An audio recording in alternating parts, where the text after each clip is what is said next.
My husband and I had been married for 7 years. We finally had our first child. When I shared the pregnancy results, full of joy, he frowned and asked whose child it was. I froze. Of course it's yours, I said. We have been married for 7 years without any children. I went on a business trip for 2 months, and now you're pregnant? Are you joking? Hearing those words left me stunned. I was 2 months pregnant. The timing didn't match. Lucia, Guillermo's mother, mocked from the side. Is that why you go out so often at night? Are you having an affair with another man? Esteban used to go out at night because he worked overtime, and those accusations made me so angry that I almost lost my composure. In the end, I tried to remain calm and told Guillermo, if you don't believe me, then let's do a paternity test. Unexpectedly, Guillermo agreed. The disappointment I felt was so deep that I decided to go to my parents' house after taking the test. The results would be ready in 3 days. Guillermo and I agreed to go to the hospital together to get them. If the child was his, he would apologize to me. If it wasn't, he would divorce me, and I would have to leave the house. During those 3 days, Guillermo didn't contact me. I was so sad that I told my mother, Clara, that when the results came out, I planned to abort the baby and divorce Guillermo. She advised me to give him another chance. Guillermo loves you. He hasn't had a child for so long, and he never said anything. It's normal for him to have doubts when you suddenly become pregnant. Wait and see. When the results come out, he will apologize to you. She was right. Although Guillermo could be temperamental, he always showed me his love. I decided to listen to my mother and give him another chance.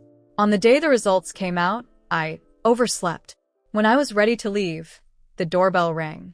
It was Guillermo standing outside.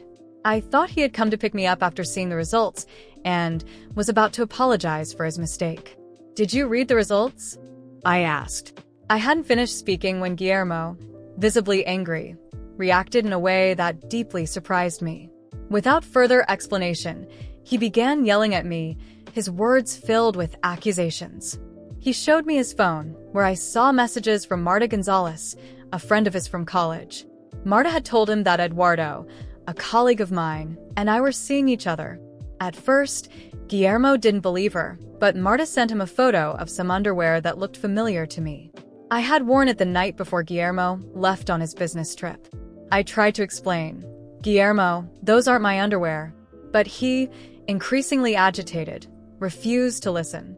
If they're not yours, then whose are they? He asked insistently. I realized that this might have something to do with Lucia. I quickly remembered that Lucia had a habit of taking my clothes without my permission.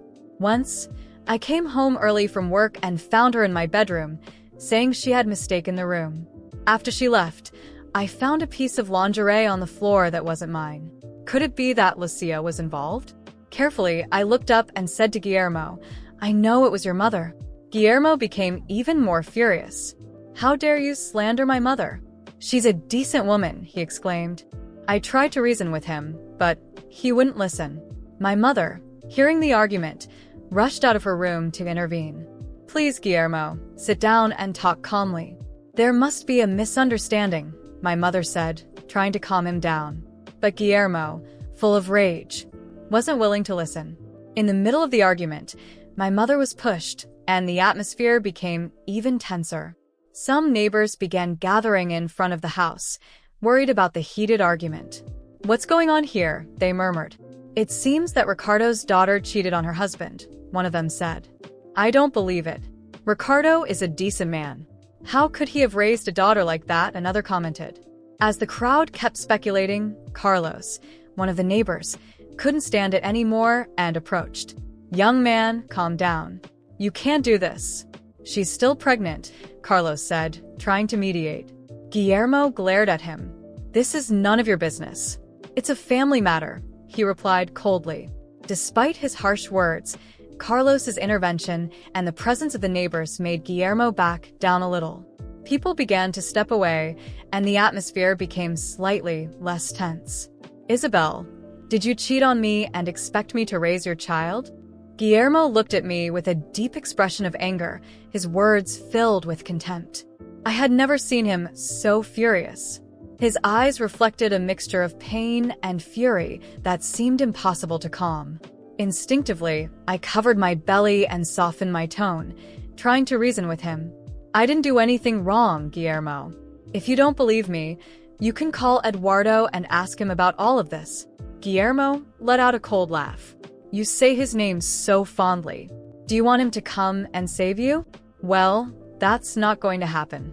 I've already taken care of everything," he said, making it clear that he had no intention of listening to reason.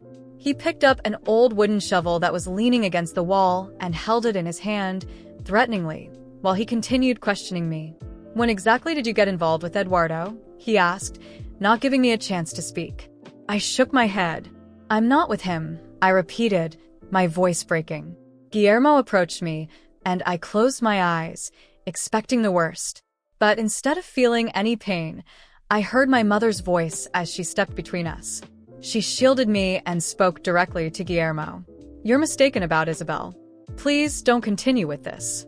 You two should sit down and talk calmly. If you continue like this, you'll regret it."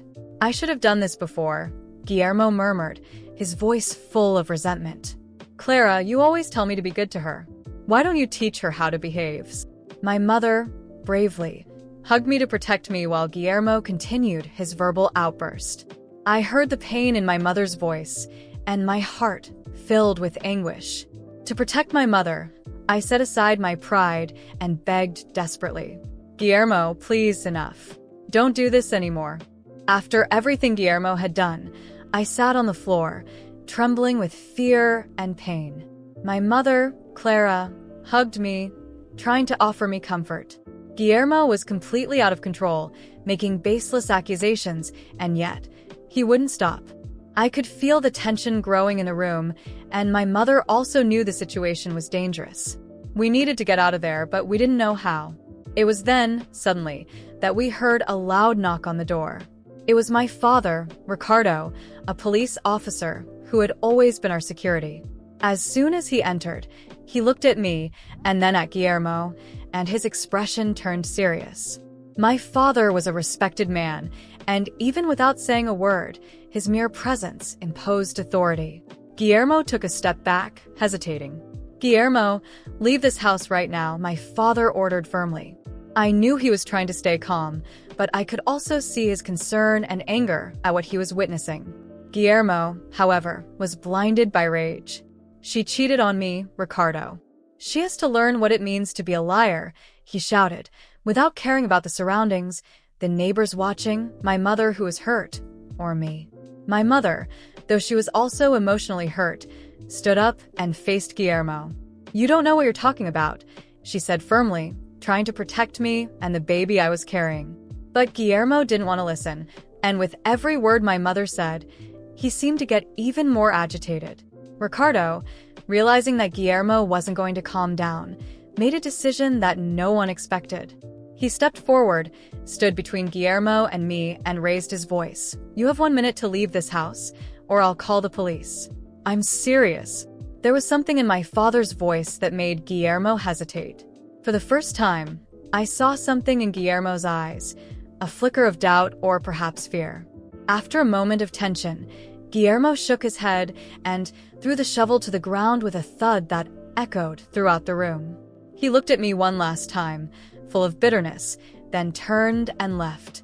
The door slammed shut behind him, and everything went quiet. As soon as he left, I felt my body collapse, as if all the tension from the past few days had finally dissipated.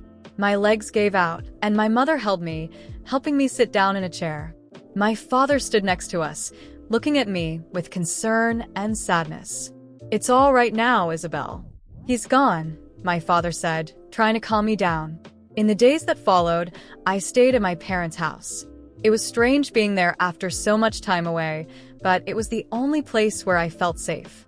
Every night, I struggled not to think about what had happened, about Guillermo's words, about the way he looked at me and treated me. The man I loved, who promised to protect me, had turned into someone I couldn't recognize. I decided I couldn't leave things like that. Guillermo needed to understand what he had done and face the consequences of his actions. That's why I contacted a lawyer. My father, who supported me in everything, helped me prepare the documents to file for divorce. I knew it wouldn't be easy, and I knew Guillermo wouldn't take the separation well, but I needed to think about myself and my child. It was at that moment when Marta, Guillermo's supposed friend, showed up at my parents' house. I still felt fragile, but I knew I needed to confront her. I needed to understand why she had done what she did. When I opened the door, there she was, standing there with a cold smile on her lips, as if all of this was a game to her. "You are never good enough for Guillermo," she said, crossing her arms, her tone full of arrogance. "He deserves someone better, someone who understands him, like me." And then everything made sense. Marta didn't just want to destroy my marriage. She wanted Guillermo for herself. She planted doubts, fueled his jealousy, and succeeded in turning the man I loved into someone unrecognizable. I looked at her for a moment, trying to control the fury that was growing inside me. I took a deep breath, and instead of responding in the same tone, I simply said, "You got what you wanted, Marta. I hope he's worth it." And I closed the door. There was nothing more to say. I was tired of so much hatred, so much pain. In the days that followed, I did everything possible to focus on myself and my baby. Even though Guillermo and Marta had destroyed what I thought was a happy future, I knew I still had myself, and I had my family by my side. And most importantly, I had a child on the way, someone who would need me more than anything. One day, while I was in the garden of my parents' house, I saw a car stop on the other side of the street. Guillermo got out of the car, hesitating. He looked different, as if something had changed since the last time we saw each other. He approached the fence, and for a moment, I thought he might come to apologize. "Isabel, we need to talk," he said, his voice low, almost pleading. But I knew there was nothing more to say. I had given him the chance to listen to me, to believe in me, and he chose not to. I just shook my head. "There's nothing more to say, Guillermo. I hope you find what you're looking for." He stood there for a moment, looking at me as if he wanted to say something more, but then he turned and left. As I watched him walk away, I felt a mixture of sadness and relief. Sadness for what we had lost, for the love that once existed between us, and relief because, finally, I was ready to move on. I knew the road ahead wouldn't be easy. There would be challenges, doubts, and difficulties, but there was also hope. I had my family and a new beginning in sight. Guillermo and Marta might have won a battle, but my life was far from over. I had so much to live for, and above all, I had a child who deserved a future full of love and peace. As the months passed, I began to rebuild my life from scratch. I sought support from my closest friends and my family, who had always been there for me. I went to therapy, not only to heal the wounds that Guillermo had left in me, but also to learn to be strong for the baby that was on the way. I knew I couldn't let resentment and pain control my life. I wanted to be a loving mother and, above all, set the best example possible of how to overcome adversity with dignity. When my child was finally born, I felt a love I had never experienced before. Holding him in my arms, I realized that this little human being was the reason I had endured all that pain. His innocent face filled me with determination. Guillermo and Marta were part of the past. Now, my priority was my child and giving him a life full of happiness. And so, I began to write a new chapter in my life. With every smile for my son, every little achievement, I reminded myself that everything I had been through had made me stronger. I stopped thinking about Guillermo and what had been, and instead I started focusing on what could be. Life was full of new possibilities, and I was ready to embrace them all.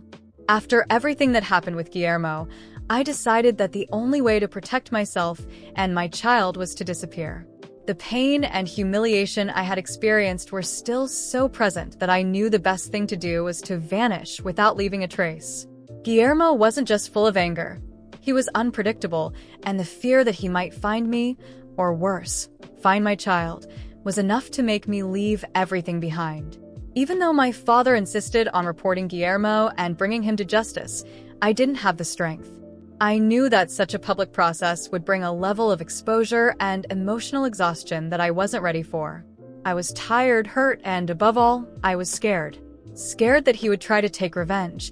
scared that his rage would turn against my family or even against my baby, who had nothing to do with any of it. So, with the support of my mother, Clara, we packed our bags and left for a distant city, a place where no one knew us and where we could start over in peace. It was a difficult period.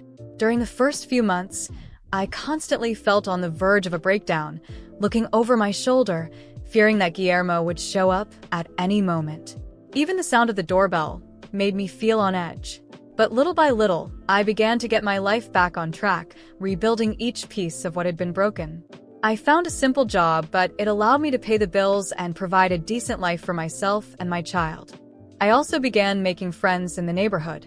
They weren't deep friendships like the ones I had in the past, as there was a part of me that remained closed, a part that was always protected. I never told anyone what had happened. I just said that I was starting over, that I was looking for a better life for myself and my child.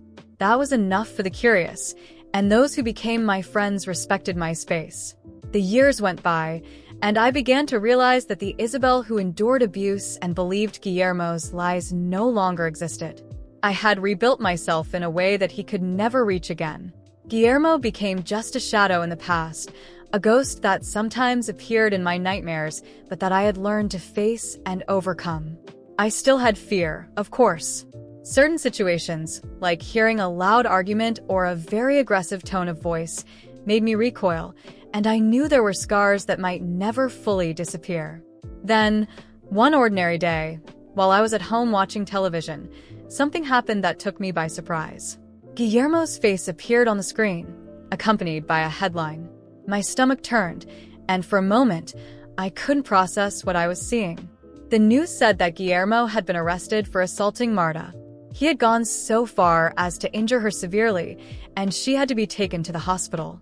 Neighbors gave interviews, saying that the screams from that house were frequent, that Guillermo's behavior had become increasingly unstable in recent times.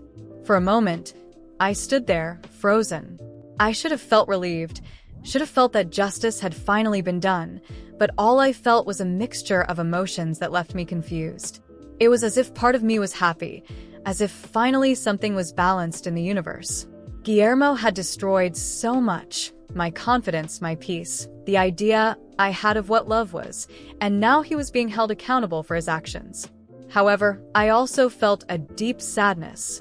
This was the man I had loved, with whom I had planned to have a family, and now he was completely lost. At that moment, my son entered the room. With his cheerful voice, he asked what we were having for dinner. I looked at him, and when I saw his innocent little face, I felt a wave of peace wash over me. I turned off the television and knelt down to hug him. Nothing else mattered now. Guillermo was part of the past, a past I had no intention of revisiting. My life, my present, was right in front of me, and I had no more reason to look back. Life went on, and a few years later, something unexpected happened. I met Alejandro. When I met him, I was distant, closed off to any kind of romantic relationship. I had promised myself that I would never again let anyone get that close to me, but Alejandro was different. He wasn't in a rush. He didn't ask too many questions, and his affection was so sincere and caring that, little by little, he broke down the walls I had built around me. At first, I was scared. I was afraid that by allowing him to get close, I was repeating the mistakes of the past. But Alejandro always respected my boundaries, and over time, I felt safe enough to share parts of my story. He listened without judgment, without trying to fix anything. He was simply there to support me. It was exactly what I needed. Alejandro met my son, and I watched, nervous about what might happen. My son was the center of my world, and anyone who didn't accept him would have no place in our lives. But to my surprise and relief, Alejandro and my son got along from the beginning. Alejandro treated him with genuine care, without forcing anything, just being himself. Over time, this relationship grew and strengthened. He helped him with his homework, played ball in the yard, and the two of them laughed together at things only they understood. One day, amidst laughter on the living room floor, my son called Alejandro Dad. It was something that happened naturally, without pressure. I turned around, surprised, expecting to see an uncomfortable reaction from Alejandro, but He just smiled and continued playing. At that moment, I knew I had found someone who not only loved me but also loved my son as if he were his own. Today, Alejandro and I have a solid relationship built on respect, trust, and true love. He knows my story and understands the scars I carry. He knows there were moments of deep pain, times when I thought I could never open up to someone else again. And yet, he helped me rebuild a future where those scars are not marks of weakness, but proof of everything I have managed to overcome. My son is now growing up surrounded by love, in a safe home with parents who love him unconditionally. Alejandro is a true father to him, and although they don't share the same blood, that never mattered. They have a special bond, something that makes me believe that destiny brought us together in the right way. Sometimes, I see the two of them together, laughing and talking, and my heart fills with gratitude. I have a family that makes me believe that, despite everything I went through, it's possible to start over and be happy again. And what about Guillermo? He is part of the past. Justice may not have come in the way I expected, but it did come. He ended up in jail because of his own choices and is now facing the consequences of his actions. What happened with Marta was not something I wished for, but it showed me that he hadn't changed, that his destructive behavior would end up hurting anyone close to him. And for that, I felt some relief. I felt that time is indeed fair and that, in the end, everyone reaps what they sow. Today, there is no more room for the past in my life. I have everything I need: a safe home, a loving and respectful partner, and a child growing up surrounded by love. I rebuilt myself, moved on, and am living the life I always deserved. And that, for me, is more than enough.